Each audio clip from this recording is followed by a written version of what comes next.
Hey everyone, and welcome back. I'm your Aussie Teacher G, and as you can see, I'm in Rome.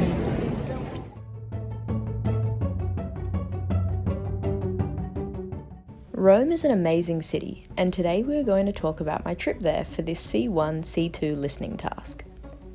Please check the video description for the attached worksheets if you want to follow along, or if you're just popping in for the travel vibes, stick around because we're starting now.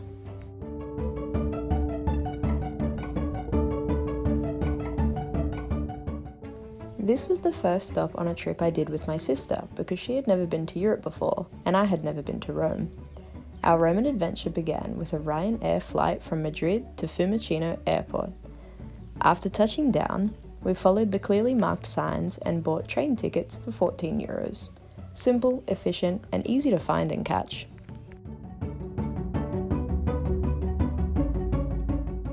Within half an hour, we arrived at Termini station, which, I have to admit, was a bit overwhelming. It's massive, bustling, and a little like stepping into the heart of the city itself. Naturally, I had to grab an emergency sandwich because I was getting hangry. We checked into the Hotel Reale Siracusa, booked via booking.com, which was perfectly situated just outside Termini station. It was perfectly suited for a sister trip, and the twin beds were a total throwback.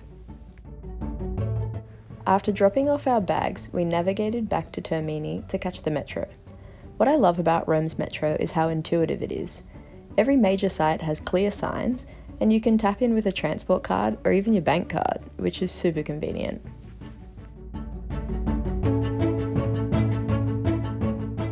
We walked the streets of Rome for a while before stopping for some lunch.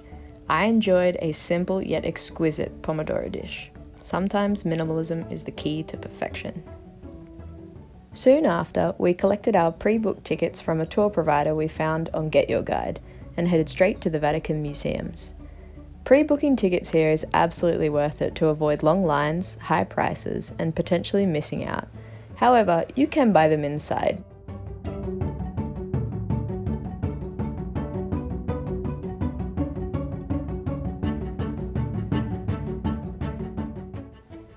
Vatican City is truly fascinating. It is the world's smallest country, or independent sovereign state, landlocked by Rome. It's only about 44 hectares, but it holds an incredible concentration of history, religion, and art. It's the spiritual center of the Catholic Church and the home of the Pope. The entire city is even recognized as a UNESCO World Heritage Site. Our goal was to see the Vatican Museums and the Sistine Chapel specifically. It can be a little overwhelming because the museums are a labyrinth of galleries and you really can spend upwards of 2.5 hours there. We started in the Vatican Gardens.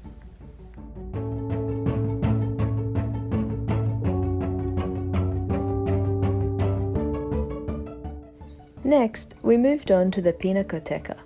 Here you can see the painting of Adam and Eve in the Garden of Eden, among many other famous works by Leonardo da Vinci, Raphael, Caravaggio, and other artists.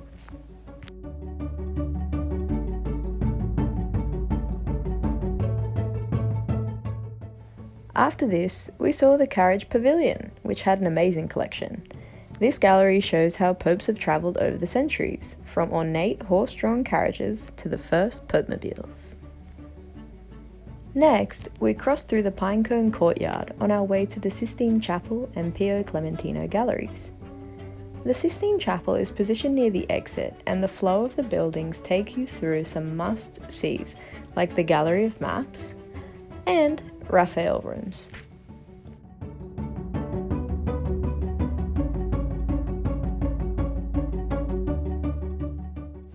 Eventually, we made our way to the Sistine Chapel. Seeing Michelangelo's work in person is breathtaking. The detail, the scale, the story, it's overwhelming in the best possible way. Dress code is strict and photography is forbidden in the chapel, so I grabbed this visual from my mate Google. Today the Sistine Chapel serves as a private chapel of the Pope, and it also hosts the conclave, where cardinals elect a new Pope. Also worth visiting is St. Peter's Basilica and St. Peter's Square, but I wasn't able to get pictures of these.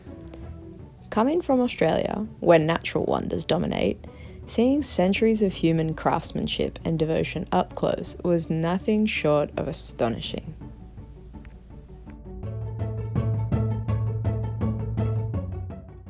After a full day of exploration, we ate dinner and returned to the hotel exhausted but completely inspired.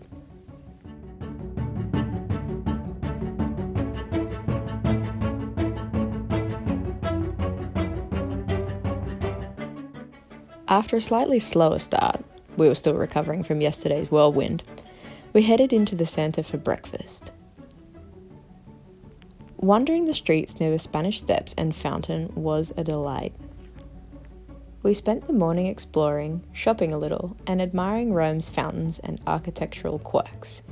Each corner seems to tell its own story, and even the less famous fountains have their charm. In the afternoon, we strolled past the Pantheon and saw it from the outside. I couldn't help but marvel at those thick, imposing pillars. Check them out. From there, we wandered to Piazza Navona.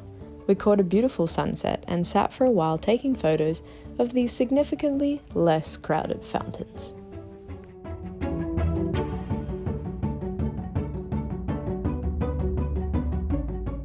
That night, it seemed we had the same bright idea as every other tourist, to see the Trevi Fountain at night rather than in the hot sun and crowds of the day. As you can see, going at even 10:30 p.m. only slightly reduced the amount of people. However, the fountain's beauty is undeniable. It's the largest Baroque fountain in Rome, about 26 metres high and nearly 50 metres wide. It still uses water from the Aqua Virgo aqueduct, built more than 2,000 years ago. The central figure is Oceanus, the god of the sea, riding a shell-shaped chariot pulled by two seahorses, one calm, one wild, symbolising the moods of the sea. After fully absorbing the spectacle, we headed home for a well-earned rest.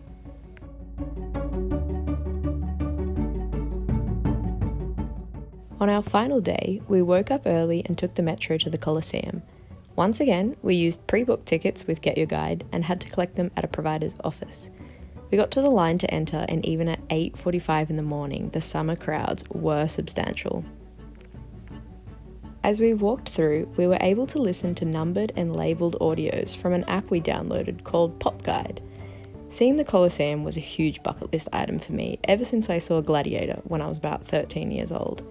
Interestingly, the audio guide was able to outline several historical eras of the film, which I think was my favourite part, a mix of cinematic nostalgia and real history.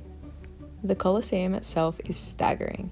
It is the largest ancient amphitheatre ever built, able to hold 50,000 to 80,000 spectators. It was an impressive engineering feat, built in just 8 years using concrete and stone, with advanced systems of lifts, trapdoors, and even a retractable awning for shade.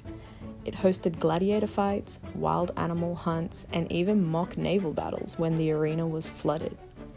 It is a symbol of power, showcasing the strength and generosity of Rome. Despite earthquakes, stone looting, and centuries of change, it's still standing nearly 2,000 years later. Mind-blowing, right? Afterwards, we took some time to have a photo shoot because my sister wanted to cosplay as Luffy from the anime One Piece. Eventually, we got lunch, and then afterwards we went to see the Roman Forum and walk around the ruins. This was included in our ticket for the Colosseum. Finally, back at Termini Station, we found a place to book tickets for the airport bus because we were leaving too early in the morning for the train. It was actually cheaper, €9. After a long day, we headed back to the hotel to get some sleep and reflect on this surreal experience.